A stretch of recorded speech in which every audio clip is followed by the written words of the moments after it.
Quand la Russie a envahi l'Ukraine, en février 2022, Vladimir Poutine pensait, comme beaucoup, obtenir une victoire rapide. Au mieux, cela durerait quelques semaines.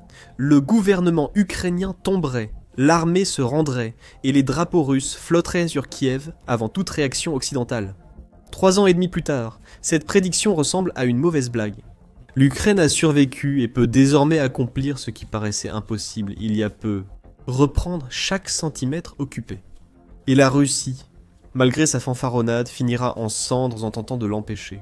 Voyons pourquoi l'Ukraine peut récupérer son territoire, et comment les efforts désespérés de la Russie affaibliront encore plus sa puissance militaire. L'idée que l'Ukraine survivra et prospérera après la guerre n'est ni un vœu pieux ni de la propagande. Ce sont des mathématiques froides et implacables, combinées à des réalités stratégiques indéniables qui convergent vers une tempête parfaite. Pour le régime de Poutine, la Russie manque de temps, d'équipement, d'argent et d'options. Pendant ce temps, l'Ukraine devient plus forte, plus intelligente et plus compétente chaque mois qui passe. Selon une analyse approfondie de The Insider, corroborée par plusieurs agences de renseignement occidentales, la Russie a déjà perdu plus de la moitié de son matériel militaire disponible. Et la plupart des preuves sont des confirmations visuelles des frappes ukrainiennes réussies. Le groupe de renseignement en source ouverte Oryx a documenté près de 23 000 unités d'équipement militaire russes détruites, endommagées ou capturées depuis le début de l'invasion, contre 9 900 pour l'Ukraine. Ces chiffres ont été établis fin septembre 2025, soit plus de 43 mois après le début de la guerre. Même si l'on ne considère que les équipements détruits et non simplement endommagés, la Russie a tout de même subi de lourdes pertes. Elle a perdu 10 300 véhicules blindés contre 3 800 pour l'Ukraine. En considérant que la Russie a commencé avec entre 13 000 et 16 000 chars et 11 400 véhicules blindés de transport de troupes, cela représente une perte importante. Ces pertes sont difficiles à remplacer. Près de 50% du matériel perdu par la Russie vient des stocks soviétiques accumulés pendant des décennies pour une possible troisième guerre mondiale. Ces stocks sont limités et ils s'épuisent à un rythme alarmant.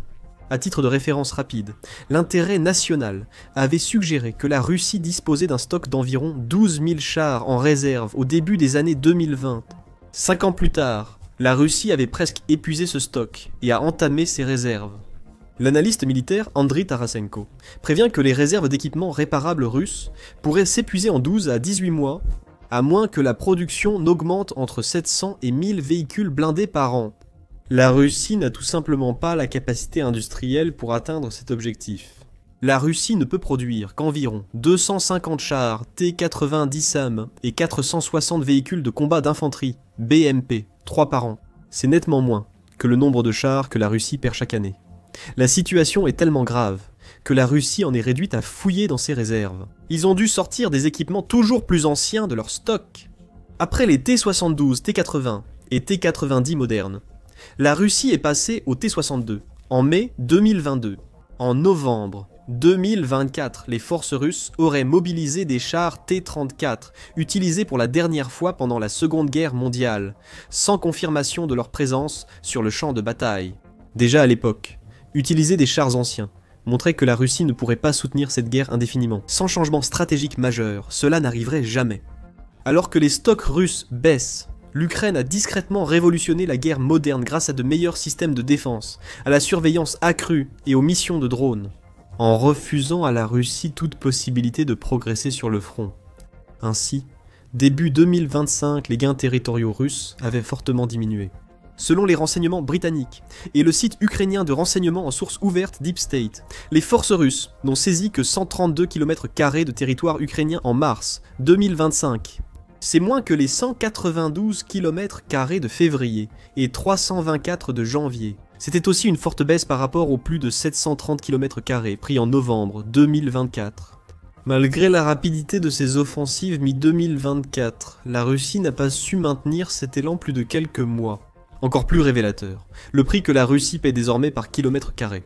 Deep State a également calculé que, dans les oblasts de Kharkiv, Louhansk et Donetsk, la Russie devait mener plus de 35 assauts par kilomètre carré. Capturés en mars 2025 contre 142 en février et seulement 71 en novembre 2024. La Russie doit désormais mener 5 fois plus d'opérations offensives qu'il y a 6 mois pour obtenir un avantage ou un gain territorial sur le front. Ce changement radical est dû à des améliorations précises de l'armée ukrainienne. La nomination en janvier 2025 du général Mikhailo Dropati à la tête du groupe Cortesia a marqué un tournant, en ciblant les routes logistiques russes, en réarmant les nouvelles brigades tout en déployant des unités vétérans et en renforçant les fortifications autour de zones clés comme Pokrovsk. Dropati a stoppé les avancées russes et épuisé leur capacité de combat. Les résultats parlaient d'eux-mêmes. En septembre 2025, l'Ukraine a avancé vers Pokrovsk en utilisant des drones coordonnés et des opérations terrestres pour encercler 3 groupes russes. Lors de la bataille de Dopropilia, plus de 100 Russes ont été capturés, 1300 tués et 1100 blessés. Les forces ukrainiennes ont entièrement nettoyé Pankivka, et des images de combat ont montré à quel point les frappes de drones ukrainiens sont devenues dévastatrices. Sur 10 soldats russes tentant d'avancer, un seul a survécu assez longtemps pour se rendre. En 2025, l'Ukraine a repris 62 km² en un mois, contredisant Poutine qui affirme avancer partout. La crise militaire de la Russie est aggravée par une catastrophe économique qui s'accélère chaque mois. L'économie russe alimente son succès militaire, mais l'inverse est aussi vrai. Dès que l'armée russe a trébuché, cela a ouvert la porte aux sanctions occidentales visant l'économie du pays et coupant les financements pour maintenir l'élan. Les revenus pétroliers et gaziers de la Russie, autrefois 30 à 50% des recettes de l'État, ont chuté de 35% en mai 2025 par rapport à l'an dernier. Cela survient alors que les dépenses de défense atteignent 40% du budget fédéral, un record depuis l'époque soviétique. Vladimir Poutine a annoncé une réduction des dépenses militaires de 44% en 2026, admettant que la Russie ne peut suivre le rythme actuel. La réduction des dépenses de défense devient plus difficile avec l'inflation. L'inflation officielle en Russie n'est que d'environ 8 à 10% d'une année sur l'autre, mais certaines sources suggèrent que l'inflation réelle pourrait dépasser 20%. Avec la hausse excessive des prix alimentaires et chimiques, les réserves liquides de la Russie diminuent. Des économistes prévoyant leur épuisement fin 2025 ou début 2026, la Banque centrale russe a alerté sur des problèmes de liquidité, alors que les banques subissent un déficit structurel risquant d'affecter toute l'économie. La Russie gère artificiellement sa crise économique par des contrôles de capitaux, des baisses rapides des taux et de vastes interventions gouvernementales. L'Ukraine exploite la vulnérabilité économique de la Russie dans des systèmes essentiels à l'effort de guerre et à la qualité de vie, avec des résultats dévastateurs. Les frappes de drones ukrainiens sur les raffineries et infrastructures pétrolières russes ont fait perdre à la Russie près de 17% de sa capacité de raffinage. Reuters a constaté que les frappes sur plusieurs raffineries correspondaient à la même baisse en pourcentage des revenus pétroliers et gaziers russes entre mars et le 25 mars 2024. Les sanctions occidentales affectent directement les finances russes. L'Union européenne a plafonné le pétrole russe, faisant passer son prix de près de 70 à 50 $ le baril avec un plafond de moins de 48 $. En un an, la Russie perd son principal marché, l'Union européenne prévoyant d'arrêter les importations russes d'ici 2027. Pour compenser cette perte, la Russie s'est tournée vers la Chine et l'Inde, mais à un coût élevé. La Chine demande maintenant jusqu'à 35% de remise par rapport au prix que la Russie recevait de l'Union européenne. Pour d'autres marchés, la Russie a utilisé une flotte fantôme, des navires sous faux noms et pavillons étrangers pour ne pas être détectés. Mais ces navires sont vieux, mal entretenus et étroitement surveillés par les inspections occidentales. La hausse des coûts du transport pétrolier réduit directement les bénéfices de la Russie. Mais alors que la Russie gratte le fond de son baril de l'époque soviétique, l'Ukraine, elle, prospère. Le pays vit une renaissance militaro-industrielle qui redéfinit l'équilibre des pouvoirs. En 2025, la capacité globale de l'industrie de défense ukrainienne devrait atteindre 35 milliards de $, contre seulement 1 milliard au début de l'invasion, en 2022. L'Ukraine fabrique aujourd'hui près d'un tiers des armes, munitions et équipements de ses forces armées. Dans des domaines cruciaux comme la production de drones, ce chiffre approche les 100%. Comme l'Occident n'a tout simplement pas la capacité opérationnelle de se procurer des drones à bas coût à grande échelle, sans rencontrer une forte résistance administrative. Et cela va au-delà de la simple quantité d'armes. L'Ukraine a appuyé sur l'accélérateur. L'innovation et les essais permettent de créer, tester et lancer des prototypes en produit final en quelques mois, au lieu de plusieurs années, dans les complexes militaro-industriels traditionnels. Ce succès peut être attribué au réseau distribué du pays, qui compte près de 900 fournisseurs allant des grandes entreprises aux ateliers de garage. Cela crée une redondance et une efficacité des coûts inégalables par l'Occident ou le système centralisé russe. Quand un atelier trouve une amélioration, l'information est diffusée dans tout le réseau en quelques jours via des systèmes comme la plateforme de coordination de l'information Delta. Les résultats immédiats sont visibles sur tous les fronts. Les capacités de l'Ukraine en matière de guerre par drone ont révolutionné le combat, avec des drones vus à la première personne détruisant des chars russes, valant des millions, grâce à des unités qui coûtent seulement quelques milliers de dollars chacune. Les drones navals de l'Ukraine ont forcé la flotte russe de la mer Noire à fuir la Crimée pour se réfugier dans des ports russes, cédant ainsi le contrôle des voies maritimes ukrainiennes. En moins de 18 mois, les exportations de céréales ont retrouvé leur niveau d'avant-guerre. L'Ukraine dispose aussi de capacités de frappe à longue portée. Ce qui avait commencé comme de modestes drones effectuant des missions de surveillance s'est maintenant transformé en opérations visant des complexes militaires à des centaines de kilomètres à l'intérieur du territoire russe, détruisant des raffineries de pétrole, des dépôts de munitions et même des bases aériennes. Le sommet de ces avancées fut l'opération Toile d'araignée, qui a frappé à 2700 miles en Russie et détruit ou endommagé environ un tiers des bombardiers stratégiques russes. Et puis il y a l'absence des soldats. En plus des problèmes d'équipement et d'économie, la Russie souffre d'une crise de main-d'œuvre qui menace son effort de guerre. Les chiffres sont tout simplement intenables. La Russie a subi plus d'1 million de pertes depuis le début de la guerre. L'initiative gouvernementale ukrainienne « Je veux vivre » a rapporté que 281 550 soldats russes ont été tués, blessés ou portés disparus, rien que pendant les 8 premiers mois de 2025. Parmi eux, 86 744 ont été confirmés tués avec près de 34 000 disparus, et probablement morts. Le taux de perte quotidien russe a aussi augmenté régulièrement. Au début de la guerre, en novembre 2022, la Russie perdait 560 soldats par jour. En 2025, ce nombre a dépassé 1300. Si ce rythme continue, la Russie pourrait perdre 440 000 personnes de plus par an, soit près de la moitié des pertes des 3 premières années. Au-delà de la perte de soldats, le pays ne peut en obtenir plus, à temps. Le taux de recrutement mensuel de la Russie est soit à peine suffisant, soit légèrement inférieur à ce qui est nécessaire pour remplacer les pertes sur le champ de bataille. Les indicateurs montrent que les taux d'engagement ont baissé de 60% entre 2024 et début 2025. Moscou pourrait ne plus pouvoir reconstituer ses forces, les prisonniers ayant presque épuisé cette réserve. La demande de la Russie pour non pas une mais 2 vagues de troupes nord-coréennes pour combattre à ses côtés en Ukraine confirme son désespoir.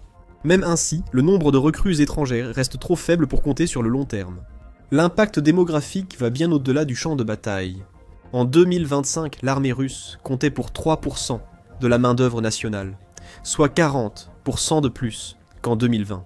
Les hommes en âge de travailler sont retirés de la main-d'œuvre, souvent définitivement, envoyés en Ukraine et tués. En raison du faible taux de fécondité depuis les années 1990, la Russie manque d'une génération de jeunes adultes qui auraient intégré la population active et fondé des familles. Selon une analyse, le nombre de travailleurs de 16 à 35 ans a chuté de 133 millions en 2022. Extrapolé à tous les âges, cela crée un déficit de main-d'œuvre de plusieurs millions de personnes, difficile à compenser. Naturellement, les médias d'État russes eux-mêmes ont reconnu que le complexe militaro-industriel faisait face à une pénurie pouvant aller jusqu'à 120 000 ingénieurs, avec un manque total de main-d'œuvre estimé à 40 000 personnes. En réunissant ces facteurs, il apparaît que la Russie mène une guerre d'usure désormais perdue. Forbes a calculé qu'au rythme de progression de la Russie en avril 2025, en ne capturant que 68 miles carrés de territoire ukrainien par mois, il lui faudrait environ 230 ans pour occuper toute l'Ukraine. Avec 1200 soldats perdus par jour, il faudrait environ 100 millions de pertes russes. Cela équivaut à 70% de la population russe actuelle. Bien sûr, la guerre ne durera pas. 230 ans. Quelque chose doit céder, et tout indique que ce sera la capacité militaire de la Russie, pas la volonté de l'Ukraine de se battre. Revenons un instant aux pénuries d'équipements militaires. Sans blindés, artillerie et défense aérienne, la Russie ne peut mener d'offensive significative. Pour compenser, les forces russes ont commencé à s'appuyer sur des assauts d'infanterie en vagues humaines, sans soutien d'infanterie mécanisée ni de véhicules blindés, ce qui entraîne des pertes catastrophiques pour des gains négligeables. Pendant ce temps, les capacités défensives de l'Ukraine continuent de s'améliorer. Le général Oleksandr Syrski a indiqué que l'armée ukrainienne contrôlait toujours une petite zone dans l'oblast de Koursk en juin 2025, 10 mois après l'invasion. Et ce, malgré les tentatives répétées de la Russie de lancer une contre-offensive décisive en déployant plus de 10 000 soldats nord-coréens dans la région. Et l'Ukraine étant contrainte d'utiliser une seule route goudronnée pour la majeure partie de ses opérations de ravitaillement. Koursk a servi de monnaie d'échange avec l'Occident pour prouver la capacité de l'Ukraine à capturer et tenir un territoire contre toute attente. Directement, cela a entraîné une couverture médiatique accrue, des dons, des colis et même des politiques de frappe pour les missiles fournis par l'Occident. En même temps, la détermination de Poutine à poursuivre cette guerre a également transformé les défaites tactiques de la Russie en une catastrophe stratégique. Chaque mois de guerre affaiblit irréversiblement la position géopolitique de la Russie. Les exportations militaires russes, jadis importantes pour l'économie et l'influence géopolitique, ont chuté de 92% entre 2021 et 2024. Voyant l'équipement russe systématiquement détruit par les forces ukrainiennes, les clients potentiels ont choisi d'acheter ailleurs. L'industrie aérospatiale russe subit une rupture comparable. Le gouvernement avait promis plus de 1000 avions civils d'ici 2030, mais seulement 5 ont été livrés en 3 ans de guerre. L'aviation militaire est aussi préoccupante. L'armée de l'air russe fonctionnant à moins de 75% de sa capacité d'avant-guerre. Elle perd 60 avions par an, par surutilisation et mauvais entretien, mais n'en produit que 26 nouveaux par an. Pendant ce temps, les relations de la Russie avec ses rares alliés deviennent de plus en plus déséquilibrées. La Chine profite de gros rabais sur l'énergie russe, et cite la Russie comme exemple à éviter face à la domination économique occidentale. La Corée du Nord fournit à la Russie des munitions défectueuses, et des conscrits pour ses tactiques de chair à canon. L'Iran fournit des drones, mais observe en temps réel la réputation militaire de la Russie s'effondrer. Et malgré cela, la Russie n'a réussi à faire avancer aucun de ses objectifs sur la scène mondiale. Quand Poutine a tout misé sur l'Ukraine, l'Occident a compris que la Russie poursuivrait sans doute son agression. En conséquence, les pays de l'OTAN augmentent fortement leurs dépenses de défense. La Suède et la Finlande rejoignent l'OTAN pour limiter l'accès russe aux ports baltes et réduire sa présence militaire régionale. L'Allemagne s'aligne sur les États-Unis pour consacrer jusqu'à 5% de son produit intérieur brut à la défense. Près de 30% de ce montant finance les infrastructures et systèmes de soutien pour toute l'Europe centrale. Les implications politiques internes sont aussi graves. Poutine a passé plus de 2 décennies à asseoir sa légitimité sur le rétablissement de la grandeur de la Russie et sur l'opposition à l'Occident. Perdre une guerre contre l'Ukraine, que la Russie dit avoir créée, détruirait totalement ce récit. Son cercle rapproché de vétérans des services de Moskva de sécurité, les Siloviki, serait confronté à un choix difficile, continuer à suivre Poutine vers l'oubli économique et militaire, ou l'écarter et sauver ce qui reste de la puissance de la Russie. Comme les hommes de pouvoir tiennent à leur poste, le second scénario semble de plus en plus probable. Vous vous demandez sûrement comment l'Ukraine va récupérer tout son territoire occupé. La réponse, c'est la patience, la préparation et l'exploitation des échecs successifs de la Russie. Même sans stratégie précise, nous pouvons envisager un scénario probable d'après les 3 dernières années et demie. Première phase en cours, dégradation systématique de la puissance de combat russe. L'Ukraine n'a pas à attaquer massivement, alors que la Russie s'effondre seule. Chaque char que la Russie perd et ne peut pas remplacer, chaque obus d'artillerie tiré à partir des stocks nord-coréens qui s'épuisent, chaque soldat tué dans des attaques suicides inutiles. Tout cela rapproche l'Ukraine des conditions pour mener des contre-offensives réussies. La stratégie ukrainienne est efficace car elle cible ce que la Russie ne peut remplacer facilement. Des équipements de grande valeur, des infrastructures logistiques, des dépôts de munitions et des raffineries de pétrole. Chaque frappe réussie a des effets multiplicateurs. La destruction d'un dépôt de munitions peut diminuer les tirs d'artillerie russes sur un secteur durant des semaines. La destruction d'une raffinerie de pétrole réduit simultanément les revenus d'exportation de la Russie et ses réserves de carburant domestique. La destruction des S-400 libère davantage l'espace aérien pour l'aviation et les drones ukrainiens. La phase 2 débutera probablement quand la Russie atteindra son point de rupture, sans doute avant ou en 2026 selon les services de renseignement occidentaux, qui prévoient à cette période des pénuries majeures d'équipements russes. Quand la Russie manquera de blindés pour attaquer, la dynamique changera radicalement. L'Ukraine pourra alors exploiter sa production militaire accrue, le soutien occidental et son innovation tactique pour lancer des contre-offensives coordonnées. La contre-offensive de Kharkiv en 2022 a prouvé la capacité de l'Ukraine à mener des attaques décisives. Les forces ukrainiennes ont avancé en moyenne de 77 km par jour, libérant plus de 9500 km² en quelques semaines. Cela s'est produit alors que la Russie avait encore d'importantes réserves d'équipement. Imaginez ce que l'Ukraine pourra accomplir lorsque la Russie devra rassembler des T-34 et de l'artillerie datant de la Seconde Guerre mondiale. La phase 3 viserait à sécuriser les territoires libérés et à contrer les attaques russes. C'est là que le drone ukrainien devient vraiment essentiel, même si la Russie parvient d'une manière ou d'une autre à reconstituer des forces offensives. Il se retrouverait sur un champ de bataille où chaque mouvement, concentration de troupes ou convois de ravitaillement peut être repéré et détruit par de nombreux drones ukrainiens bon marché. La dernière étape du plan sera la plus difficile. Libérer la Crimée. La flotte russe a déjà quitté Sébastopol sous les frappes ukrainiennes. Le pont de Kertch reste vulnérable aux armes ukrainiennes à longue portée. Privé de domination navale, et avec des lignes d'approvisionnement trop longues, les forces russes en Crimée seront isolées et encerclées si l'Ukraine libère le corridor terrestre du Sud. Bien sûr, tout cela dépend entièrement de la capacité de l'Ukraine à empêcher sa propre armée de perdre des ressources à un rythme effréné. Malgré ses victoires, l'augmentation de son budget et de sa présence militaire, l'Ukraine reste en position de faiblesse, en termes de nombre réel de soldats, d'équipements militaires et de financement. L'Ukraine doit également compter sur un soutien occidental constant. Les sanctions de l'Union européenne contre les entreprises technologiques russes, tout en continuant d'acheter du pétrole et du gaz russe, ont révélé la fragilité des chaînes d'approvisionnement mondiales face aux changements soudains. Mais étant donné que l'Ukraine a prouvé à maintes reprises que les investissements occidentaux dans le pays se traduisent pratiquement par des résultats multipliés sur le terrain, l'Occident poursuivra probablement son offensive contre l'économie et l'approvisionnement russe. Au-delà de cela, les pays qui partagent une frontière avec la Russie ont un intérêt direct à adopter une approche plus agressive pour livrer des armes prototypes à l'Ukraine. Affaiblir la capacité militaire russe repousse le conflit quasi inévitable avec l'OTAN, initialement prévu pour 2025 puis reporté avant 2030. Mais si l'Ukraine parvient à gagner la guerre, il se pourrait même que la Russie n'existe plus pour affronter l'OTAN par la suite. Face à une économie en difficulté, Vladimir Poutine devra surtout suivre la stratégie chinoise, en bradant les ressources abondantes de la Russie et en revenant probablement à dépendre du commerce occidental pour maintenir le pays à flot.